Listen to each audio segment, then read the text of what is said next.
Video में break लेना not very happy. अभी डाउनलोड करें तक ऐप। आज से कोरोना के साथ जिंदगी भी टेक ऑफ करने लगी। कोरोना ने जख्मी कर दिया, लेकिन लड़ने का जज्बा कायम है। आज से शुरू हुआ हवाई सफर ये बता रहा है कि चलने का नाम है जिंदगी है।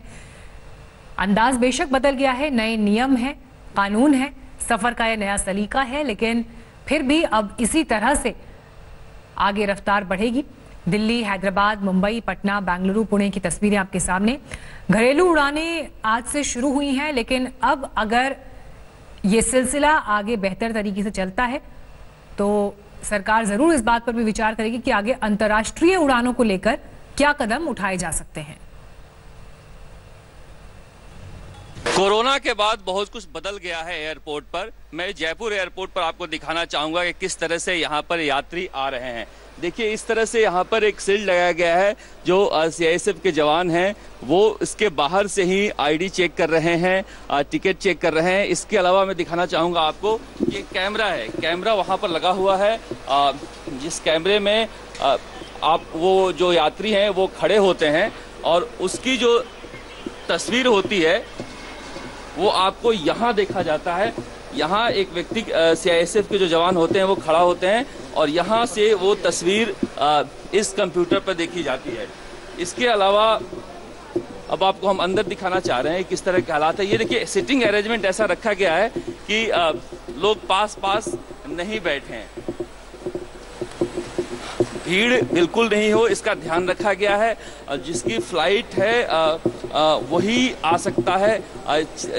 2 घंटे पहले बाद में जिसकी फ़्लाइट है उन एंट्री नहीं दी जा रही है। इसके अलावा जो चेकिंग है उसके भी तौर तरीके बदल गए हैं। अब आपको दिखाना चाह रहे हैं कि किस तरह से, देखिए, यहाँ सोशल डिस्टेंसिंग का ध्यान रखते हुए जो पीली पट्टी है उस पर लोग यहाँ पर यात्री खड़े हैं। और इसके अलावा चेक इन कैसे हो रहा है, जो पहले टिकट चेक किया जाता था, आईडी चेक किया जाता था, उस तरह से अब हालात नहीं है। यहाँ पर कैमरा लगा हुआ है, कैमरे के आगे वो अपना टिकट रखते हैं और इस तरह से वो जो कंप्यूटर पे हैं वो अंदर देख लेते हैं। तो इस तरह से कोशिश की जा रही है कि जो फिजिकल चेक इन है उसको ख़त्म किया जाए। देखिए, जैसे हम दिखाना चाह रहे हैं आपको यहाँ पर किस तरह से वो अपना जो आईडी है वो लगा रहे हैं और फील्ड के अंदर से ही उसको चेक कर रहे हैं। तो इस तरह से एक व्यवस्था की गई है पूरी तरह से कि किसी भी तरह से यहाँ पर फिजिकल टचिंग नहीं हो, क्योंकि कोरोना का फैलने का जो खतरा है, संक्रमण है, उसको यहाँ पर काफ़ी ध्यान में रखा गया है कि किसी तरह से कोई ऐसी परिस्थिति नहीं हो कि कोरोना फैले। बढ़ते हैं आगे। हम आपको दिल्ली में कोरोना के ताजा आंकड़ों की जानकारी देते हैं, क्योंकि दिल्ली सरकार ने ये आंकड़े हाल ही में रिलीज किए। राजधानी दिल्ली में कोरोना के मामले बढ़कर 14,053 हो गए हैं। तो वहीं 24 घंटे में 635 नए मामले सामने आए और इसके साथ ही 24 घंटे में 231 मरीज स्वस्थ भी हुए हैं। तो 24 घंटे के जो मामले हैं जिसमें 600 से ज्यादा नए केस रिपोर्ट हुए हैं, 635 केस कुल मिलाकर, और 231 मरीज ठीक होकर घर लौटे हैं।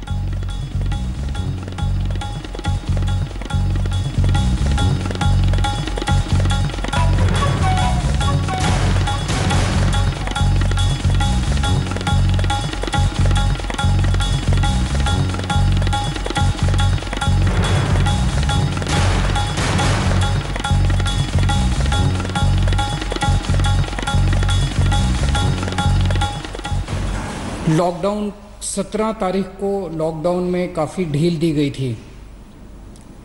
1 हफ्ता हो गया।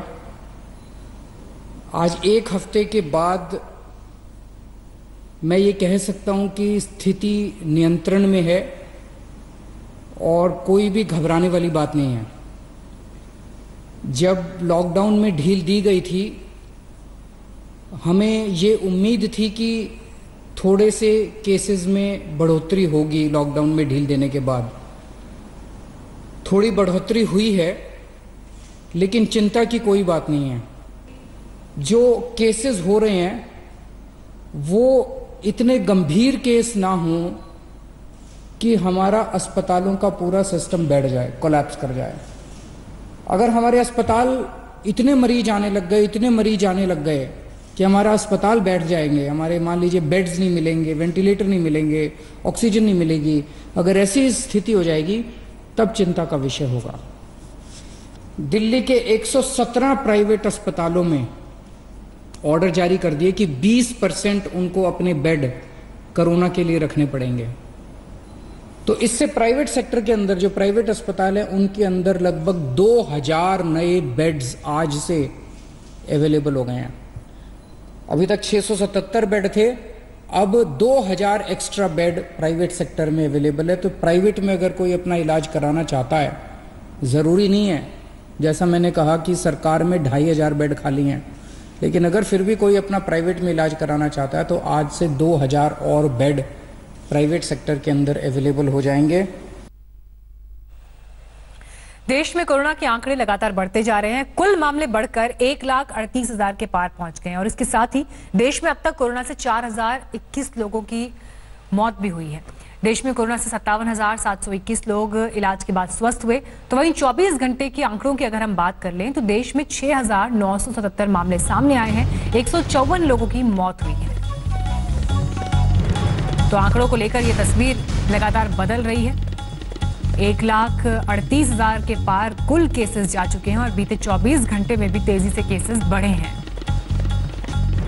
देश भर में कोरोना के केसेस लगातार बढ़ रहे हैं। आंकड़ा 1,38,000 के पार हो गए और ऐसे में पिछले अगर 24 घंटों की बात करो तो 6,000 नए मामले आए हैं, 100 से ज्यादा मौतें हुई। तो जाहिर तौर पर आंकड़ा चौंका रहा है और कहीं ना कहीं अलर्ट भी कर रहा है।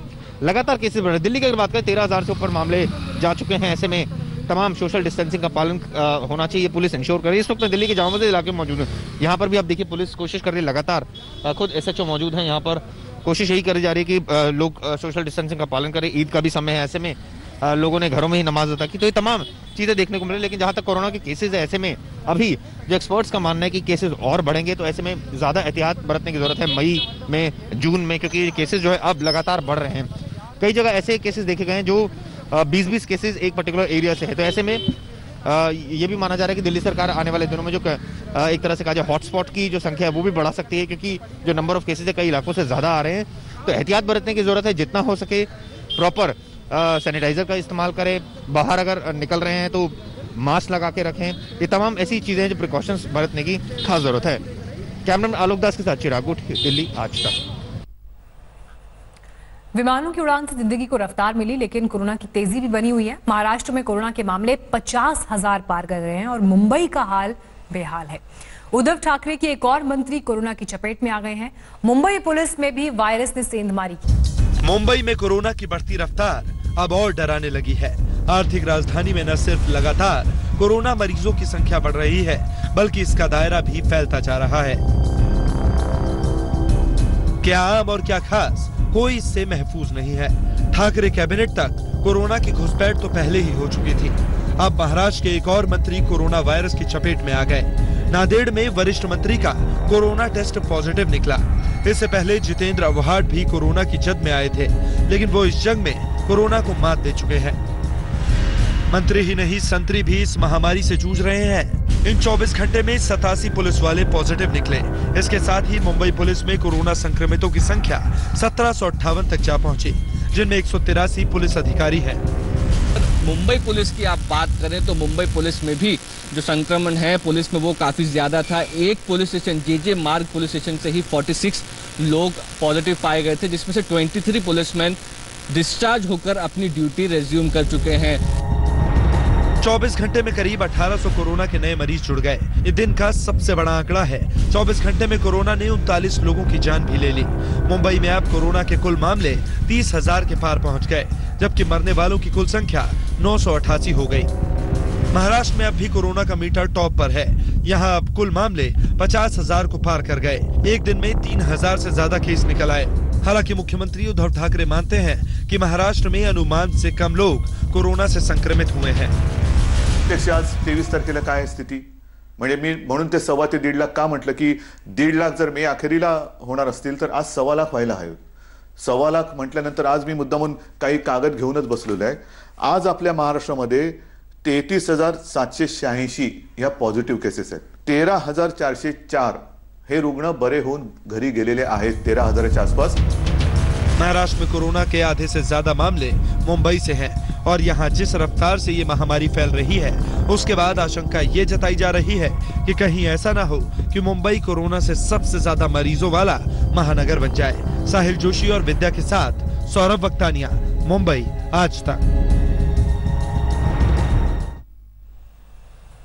तबलीगी जमात के प्रमुख मौलाना साद पर जांच एजेंसी ने शिकंजा कसना शुरू कर दिया है। साद के बड़े बेटे का पासपोर्ट जब्त कर लिया गया है। साद के बड़े बेटे को तबलीगी जमात का कर्ता धर्ता समझा जाता है। बेटे के साथ 5 और करीबियों के पासपोर्ट भी जब्त किए गए हैं। ये पांचों लोग मरकज के प्रबंधन से जुड़े हुए हैं। इसके साथ ही वीजा नियमों के उल्लंघन मामले में दिल्ली पुलिस 916 विदेशी जमातियों के खिलाफ चार्जशीट दायर करेगी।